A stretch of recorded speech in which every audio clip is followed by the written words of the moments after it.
گا جو میں نے سوچا ہے، تم بس اتنا کرو جتنا میں نے کہا۔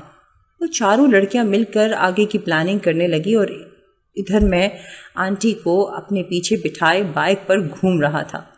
آنٹی مجھے سینما میں لے گئیں اور ہم نے ایک ساتھ ایک رومانٹک مووی دیکھی۔ آنٹی بالکل ایک گرل فرینڈ کی طرح برتاؤ کر رہی تھی۔ لائٹس آف ہوتے ہی میرے ساتھ چپک کر بیٹھ گئیں اور مووی کے ہر کسنگ سین پر ہم نے ایک دوسرے کو کس کیا۔ مووی دیکھنے کے بعد ہم نے ہوٹل میں کھانا کھایا اور پھر مال میں شاپنگ کرنے گئے۔ آنٹی نے اپنے لیے ایک مہنگا سوٹ لیا اور میرے لیے بھی مہنگی برانڈ کی جینز اور ٹی شرٹ بھی لی۔ میں منع کرتا رہا پر مجھے اپنا واسطہ دے کر آنٹی نے مجھے منا لیا۔ میں منع کرتا رہا پر مجھے اپنا واسطہ دے کر آنٹی نے مجھے منا لیا۔ شام کو ہم گھر آ گئے۔ آنٹی اپنے کمرے میں چلی گئی اور میں اپنے کمرے میں۔ میں بیڈ پر جا کر لیٹ گیا۔ ابھی میں لیٹا ہی تھا کہ موبائل کی رنگ ٹون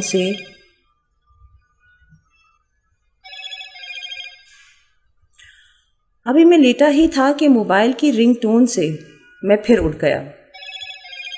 میں نے پاکٹ میں ہاتھ ڈالا تو یاد آیا موبائل تو میرے پاس ہی ہے نا۔ وہ تو صبح گھر میں ہی بھول گیا تھا جو بیڈ کی سائڈ پر پڑا ہوا تھا۔ میں نے موبائل دیکھا تو گھر سے فون آ رہا تھا۔ میں نے کال اٹینڈ کی۔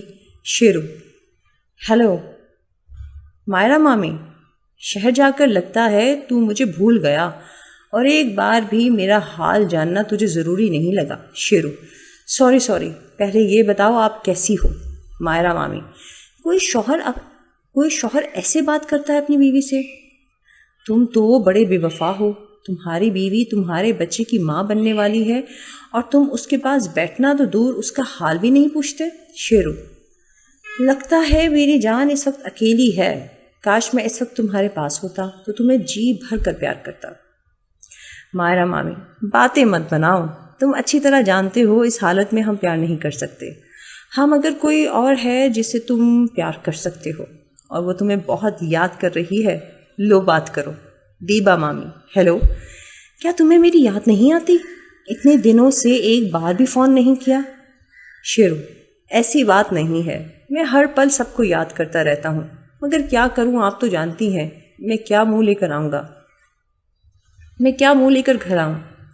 دیبا مامی: ہم سمجھتے ہیں دونوں، اس لیے تمہیں مجبور تو نہیں کر سکتے، مگر اتنا سن لو کہ ہم تمہارے بنا تڑپتی رہتی ہیں، کم سے کم اپنے بچوں کے لیے تو آ ہی سکتے ہو نا۔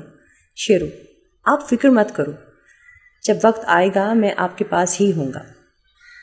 میں نے دونوں سے باری باری کافی باتیں کی جس سے مائرہ اور دیبا مامی کو بھی تسلی ہوئی اور مجھے بھی تھوڑا سا سکون ملا۔ میں نے ان سے بات کرنے کے بعد فون چیک کیا تو میرے فون پر کافی ساری مس کالز آئی ہوئی تھیں جن میں لائبہ، شائستہ، معید، ثنا باجی، نائدہ باجی اور کچھ انجان نمبر تھے۔ میں نے ثنا باجی اور نائدہ باجی کو باری باری فون کیا۔ دونوں کو راحلہ باجی سے میرے کالج نہ آنے کا پتہ چل گیا تھا، اس لیے وہ میری خیریت جاننا چاہتی تھی۔ اس کے بعد میں نے معید کو کال کی۔ اس نے بتایا کہ وہ کل دوپہر کو واپس آ جائے گا۔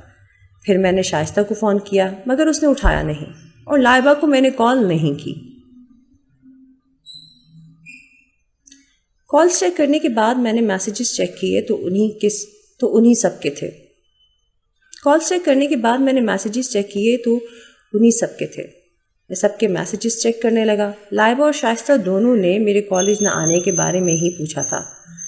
میں موبائل میں ہی مصروف تھا کہ آنٹی میرے روم میں دودھ کا گلاس لے آئیں۔